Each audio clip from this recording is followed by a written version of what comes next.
পাশে পাশে চাই বরিশালের খুনিদের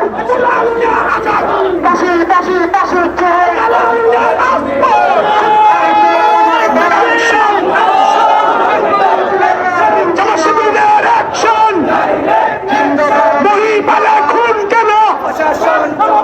প্রশাসন জবাব চান রক্ত দিয়ে স্বাধীনতা